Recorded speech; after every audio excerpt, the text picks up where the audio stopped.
Hello dear student, this is Rohit Dashpude, faculty of microbiology department from the college SVKT Devali Camp, Nasik. In last lecture, we have discussed some topics that are included under the bacterial physiology. Okay, that is the second year of Bachelor of Science course, semester third. We have discussed some pathways under the bacterial physiology, like glycolysis is there, that is the conversion of glucose to the pyruvate molecule, from which we have the number of ATP molecules and we have the NADH molecules. Then HMP pathway is there to synthesize the sugar molecules. Then TCA cycle is there, okay, also known as the Krebs cycle, and it is the central metabolic pathway. Okay, before TCA cycle we have the glycolysis, and after TCA cycle we have the electron transport chain. Okay, so till now we have discussed the points about the bacterial physiology. Then the next credit is fermentation technology. Okay, so our today's session agenda is introduction to fermentation, then the definition of fermentation, what is fermentation, what are the types of fermentation, then we have the large scale and pilot scale fermentation. In case of any industry, there are the research and development laboratory. So they directly do not go towards the large scale fermentation or any large scale production of any material. So they generally go from the lab level to the large scale fermentation, and in case of lab level it is the pilot scale fermentation process. Okay.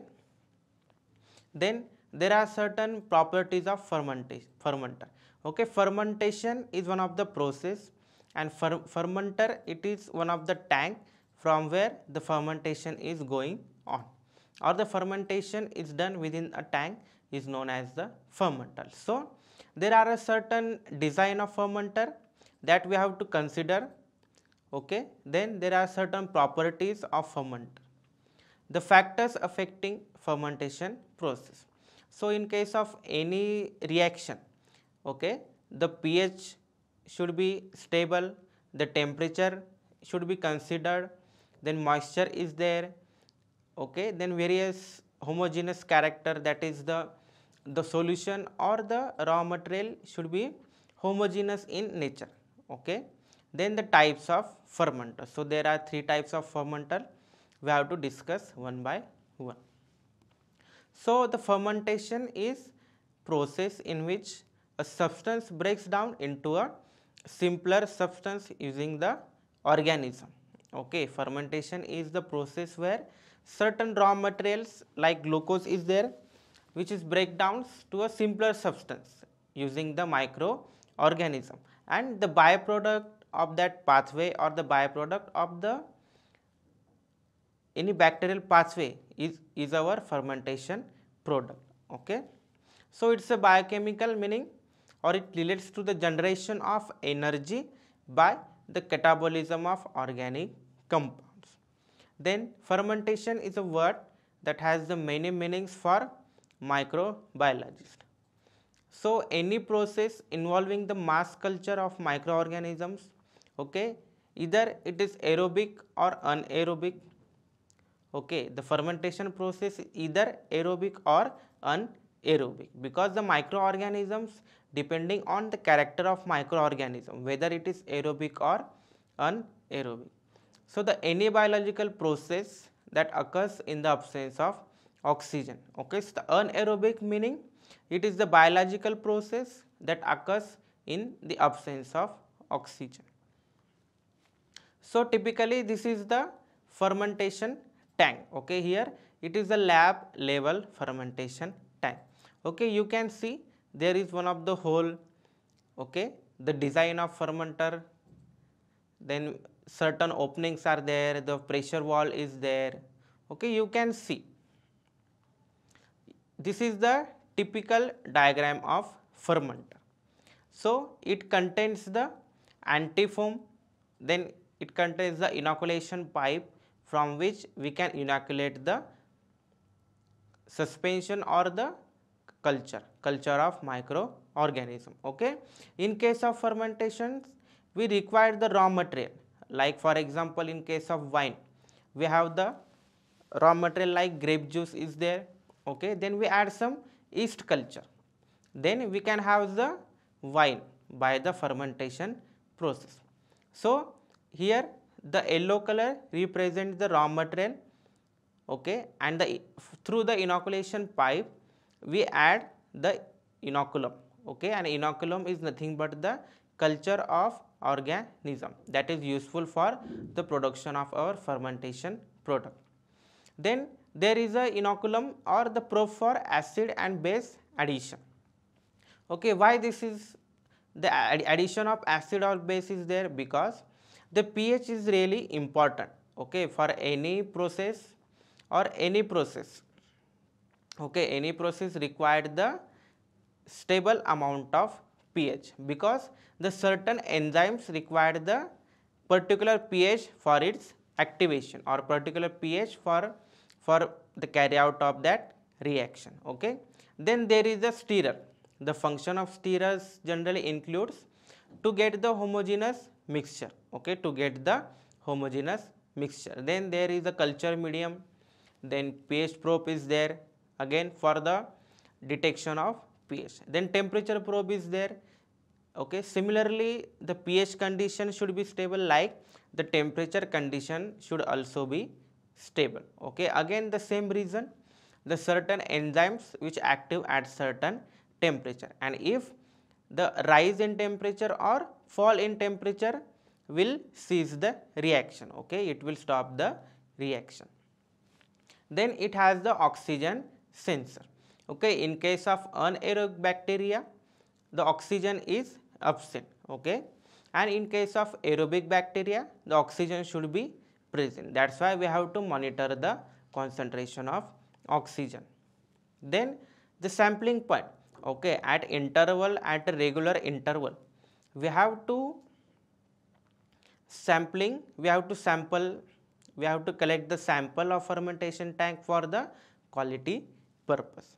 Then the compressed air inlet. Why should the compressed air inlet is there? Because in case of aerobic bacteria this fermenter tank is completely sealed.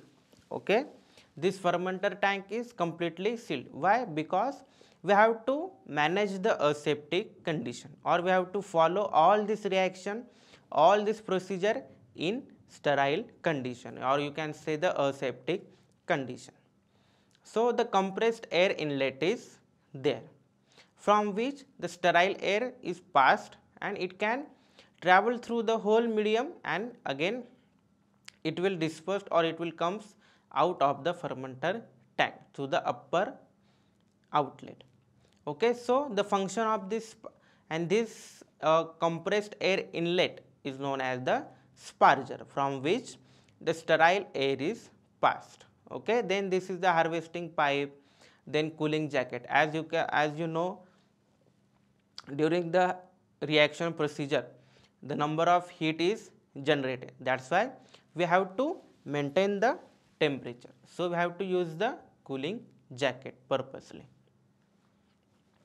So introduction, the fermenter. What is fermenter? It is the use of industrial, then from where the microbes grows in large vessel. Okay, here you can see the large vessel is there, here the large vessel. Okay, the microbes grown in large vessels. It is the bioreactor. Why it is known as the bioreactor? Because we inoculate the live microorganism from which we can obtain the fermentation product. And here it is so complicated in design. You can see the number of probes are there, the number of inlets, outlets, the sampling point is there. Okay, so it is the one of the complicated designing material. So here it is the basic design of a ferment. Okay, you may see the impeller shaft. Okay, the impeller shaft is the rotating material, or it is the rotating shaft, and it has the impellers. Okay, it has the impellers which continuously rotating. okay, which continuously rotating to have the homogeneous mixture, okay, because the microorganism, the raw material should be homogeneous in nature to get the maximum product, okay, to get the maximum yield of our particular product. So the first one is the aseptic inoculation pipe, and this all material or all pipes are there, or probes are there, it is completely sealed, okay, because we have to maintain the aseptic condition. So there is a impeller shaft, the aseptic inoculation pipe is there, then stirrer shaft seal is there, then working level of broth, okay. Here the fermentation tank is not completely filled, okay, we just use the 3/4 height of the fermentation tank, or the working level of broth is 3/4, that's why you have the level of working broth. Then you use the baffles, the what is the use of baffle, why it is needed, or what is the position, okay, we have to see in details in further slides. Again the sampling point is there, the impellers are there which is attached to the shaft. Then sterile air line, that the sterile air line is there for the sparger, we have the air sparger, then we have the drain point, okay. So you have the height, complete height, then L is the height of your broth that actually we are going to use, okay. And these dimensions we have to consider before the fermentation, okay, and all these dimensions are dependent or given by the height to diameter ratio, okay. So what are the ideal properties of particular ferment, okay. So it should support the maximum growth of microorganism, okay, it should support the maximum growth of our desired microorganism. If we don't have the optimum growth, then we could have the small level or the low yield of our fermentation product. Then we have to maintain, or the fermenter should maintain the aseptic condition. What is the meaning of aseptic condition? What is the requirement of aseptic condition? Because as if contamination is there, okay, as if contamination is there, it will disturb the yield of our product, or it will completely ruin the fermentation process, and it will be cost ineffective, okay. That's why it should carry out the aseptic operation. Then the adequate aeration and agitation should be there. Then the low power consuming, then temperature control system is there, or it should include the temperature control system, and then pH control system it should be there. Then sampling facilities to carry out the, or for the easing of sampling procedure. Then it should maintain the minimum evaporation loss. If a product is volatile in nature, then it should be completely reduces, or it should be minimize the evaporation, okay. That's why we would not lose the fermentation product. Then it should minimize the use of labor. Our fermenter or our reactor, that is the bioreactor, should be enough to reduce the use of labor, and it should carry out its functions independently or in a proper manner. Then it should have the range of processes, like the one of the range is like 100 liter to 1000 liter, or say 100 to 200 liter, 500 to 1000 liters, okay. Then the smooth internal surfaces should be there to avoid the any loss in homogeneous mixture. Then similarly in case of geometry, to the both smaller and larger vessels in pilot plant, okay. We have seen here the pilot plant fermenter, okay. This is the similar for the larger scale fermenter, that is the geometry of this or the height to diameter ratio should be similar, and the cheapest material is there, should be there, or the adequate service provisions should be there to avoid the cost. Then provision for control of contaminants. Okay, we have carried out this all procedure in aseptic condition, but for the unlucky incidences, okay, for the unlucky incidences, if there is contaminants, so a fermenter is able or it is provision for the control of that contaminants. Then it should be provision for the intermittent addition of antifoam.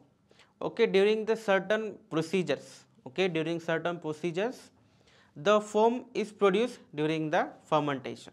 So the fermentation tank should have the provision for intermittent addition of antifoam agents. Okay, then the inoculum introduction facility should be there. Okay, inoculum introduction facility should be there. Then it is the mechanism for biomass or product removal. Okay, as the fermentation process is complete, then it should be able to remove the biomass or the product. The biomass is the residue as the product is formed. Okay, it is the residue left behind the formation of product. The setting for rapid incorporation of sterile air, that is the compressed air system or sterile air system is there. Then it can withstands the pressure, it is able to hold that pressure. Okay, then ease of manipulation. Okay, ease of manipulation should be there. Then here the manipulation means if the pH slightly changes or if the temperature is changes, so we can or we should easily manipulate that change, okay, for the positive result. Then there are some requirements of fermenter. Okay, the general requirements of the bioreactor is like, the first one is the vessel should be robust and strong enough to withstand the various treatments. Okay, you know that in case of fermentation procedures, okay, in case of fermentation procedure, the lots of heat is there, the cooling, the chemicals are there, the foam are there. Okay, like, so it should withstand the various treatments which is required. For example, the exposure to high heat, then pressure is there, then strong chemicals like washings and cleanings. Okay, so it should withstand the all these things. And the second one is the vessel should be able to sterilize and to maintain the stringent aseptic condition. Okay, here in case of a microbiology, the aseptic condition is very important to avoid the contamination. Okay, and if contamination is there, the all fermentation process will be ruined. The vessel should be equipped with the stirrers or mixers to ensure the mass transfer processes occurs efficiently. Okay, so it should be equipped with the stirrers or mixers to ensure the mass transfer processes. The fourth requirement is it should have the sensors to monitor and control the fermentation process. Okay, so sensors means like the oxygen sensor should be there, the temperature sensor should be there. Okay, then the next one is it should be provided with the inoculation point for aseptic transfer in inoculum. Okay, again the aseptic condition is really the important thing which we have to consider in fermentation process. So it should include the aseptic inoculation point. Then the sampling valve for withdrawing a sample for different tests. So the during the fermentation process, we have to withdraw the samples randomly or the intermittent or the during the fermentation process. Okay, the sampling valve for withdrawing a sample for different tests. Then the baffles should be provided in case of stirred fermenter to prevent the vortex formation. Okay, to avoid the vortex formation means if you tilt the bottle, okay, if you just tilt the bottle like that, then in middle of the vortex is there. Okay, so to avoid this vortex formation, the baffles should be provided. Okay, this is one of the use of baffles in fermentation tank. Then it should be provided with facility for intermittent addition of an antifoam agent. Again, foaming is there, so we have to add the antifoam agent accordingly. So the next point is, in case of aerobic submerged fermentation, the tank should be equipped with the aerating device. Okay, the aerobic submerged fermentation means it requires the oxygen for, yes, it requires the oxygen for its proceeding. Then the provision for controlling temperature and pH of fermentation medium, again the same thing is there. Then the manhole should be provided at the top for access inside the fermenter for different purposes. Okay. So the need of manhole is like during the sterilization or any problem is there, any rusting is there, okay, or for the maintenance purpose. So that's why the man should have the access to the fermentation tank, so the manhole should be there. So the fermentation design, or what is the use? So it should increase the productivity and yield of a product. Then it is the fermenter operability and reliability, or what things we have to consider to design the fermenter, like the product purification, then the water management is there, then the energy requirements and waste treatment. Okay, so these all things we have to consider for the fermentation process. So the fermenter structural components in aeration and agitation system. So the agitator is there. Agitator is the mixing point. The stirrer glands and bearings are there. Then the baffles and the aeration system. All these 4 points are included under the agitation system. That is the proper mixing for to have the homogeneous mixture of the fermentation tank. Then agitator, it likes the impeller. Okay, the mounted to a shaft through a bearing in the lid. Okay, here in case of the diagram here, you can see the impeller shaft and the middle seal is there, that is the bearing. Okay, so mounted to a shaft through a bearing in the lid, and it is driven by the external power. Okay, that's why we have to use the motor to run the impeller shaft, and the action varied by using the different impeller blades. Okay, so there are the different types of blades are there. Okay, we have to, or we will see in details in further lectures. Okay, so different impellers are there, or different impeller blades are there, the different types of shapes are there. So the mixing objectives, so it should achieve the blood fluid and gas phase mixing. Okay, the bulk fluid and gas phase mixing. Then air dispersion should be there, the oxygen transfer should be uniform, then the heat transfer should be uniform, then the suspension of solid particles should be uniform, and the maintenance of uniform environment throughout the vessel. So we have to consider, or it should achieve all these things, okay, to carry out the uniform environment throughout the vessel. Then what is the use of baffle? It is the metal strips and 1/10 of the vessel diameter. What is the length, or what is the diameter, or what should be the diameter of this baffle? So it should be the 1/10 of the vessel diameter, and it is attached radially to the wall. The 4 baffles should be there, or normally the four baffles are there. The wider baffles, the high agitation effect is there. Okay, because of the wider baffles, the high agitation means the mixing. Okay, it should be, or it has the high agitation effect. Then the narrow baffles has the low agitation effect. Okay, that's why we have to use the wider baffles, and can be attached with the cooling coils, and it is not found in lab scale fermenter, because the lab scale fermenter is too small to use the baffle, and the vertical baffles, it increases the aeration. Okay, the first one is agitation system, that is the mixing system, and the second one is the aeration system, and it is provided by the sparger, and it is the device that introduces air into medium.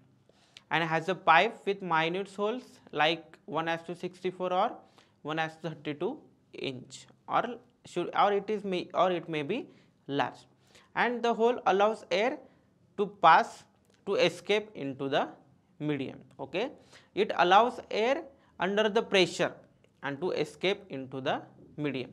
For mycelial growth, the hole size should be 1/4 inch. Okay, 0.25 inch hole size should be there for mycelial growth, because mycelia has the large microorganism. Okay, and it is produced by generally fungi. That's why the 1/4 inch holes are there.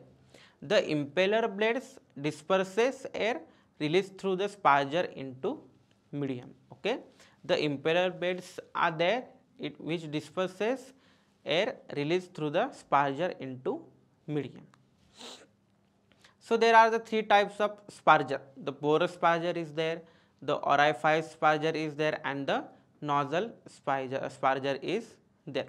So the porous sparger is made up of the sintered glass, the ceramics or metal, and used mainly on a lab scale fermenter. Okay, the porous sparger is generally used for the lab scale fermenters. Then the bubble size produced, it is the 10 to 100 times larger than the spores. Okay, and it will increase the bubble size, and again it will increase the area through which the air should be passed. Throughout of air is low, then the pressure drops across it. Okay, if pressure is low, then we have to increase the sparger efficiency. Then the clogging of spores is there by the raw materials or by the culture medium. Okay, so we have to again look for that procedure. Then the types of fermentation. Okay, till now we have discussed what are the different requirements, what are the design of fermenter, or what are the different parts that are included under the fermentation. Now in next lecture we have to discuss the types of fermentation. So there are the three types of fermentation.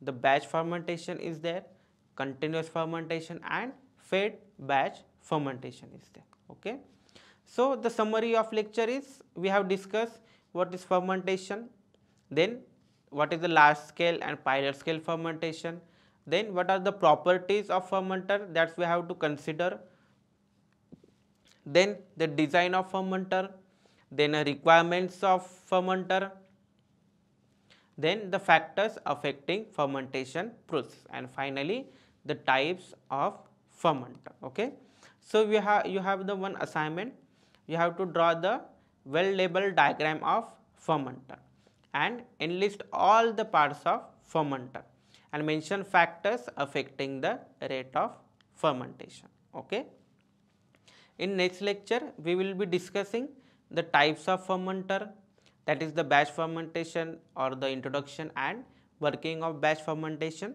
then design of batch fermenter and its advantages and disadvantages. Okay, thank you.